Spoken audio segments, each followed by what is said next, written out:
చాలామంది పేరెంట్స్ లైఫ్లో పిల్లలకి ప్రాపర్టీస్ ఇచ్చామా, లైఫ్ కంఫర్టబుల్గా ఉంచామా, సెక్యూరిటీస్ ఇచ్చామా లేదా అని ఆలోచిస్తారు, కానీ వాళ్ళని కాన్ఫిడెంట్ పర్సనాలిటీగా తయారు చేయగలిగామా లేదా అన్నది చూసుకోరు.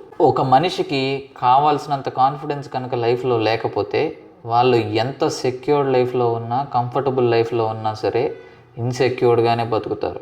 ఏ మనిషి అయినా సరే కాన్ఫిడెంట్ పర్సనాలిటీగా మారగలిగితే ఎన్నిసార్లు కింద పడిపోయినా లేవగలుగుతాడు, ఎంత కోల్పోయినా మళ్ళీ సంపాదించగలుగుతాడు. ఒక మనిషి కాన్ఫిడెన్స్ కోల్పోవడానికి అతి ముఖ్య కారణాల్లో ఒకటి ఏంటనంటే పేరెంట్స్ కానీ, టీచర్స్ కానీ, లేకపోతే వాళ్ళకంటా పెద్దవాళ్ళు, అనుభవజ్ఞులు ఎవరైనా సరే ఎప్పుడైనా నీ వల్ల అవ్వదు, నువ్వు చేయలేవురా, మన స్థాయి కాదు, మన స్తోమత కాదు అని ఇలాంటి మాటలు పదే పదే అది చిన్నప్పటి నుంచి కూడా మాట్లాడుతూ ఉంటే ఆ పిల్లల్లో తెలియకుండా కాన్ఫిడెన్స్ని కోల్పోతారు. కాన్ఫిడెన్స్ కోల్పోవడం అని అంటే ఆల్మోస్ట్ జీవితంలో చాలా ఆపర్చునిటీస్ని డైరెక్ట్గా కోల్పోయినట్టే. సో దయచేసి మన చుట్టూ ఉన్న పిల్లలను కానీ, మనలో ఎవరినైనా కానీ అప్రిషియేట్ చేయగలిగితే, ఎంకరేజ్ చేయగలిగితే చేద్దాం, కానీ డిస్కరేజ్ చేసి వాళ్ళ కాన్ఫిడెన్స్ని కోల్పోయేటట్టు చేయొద్దు.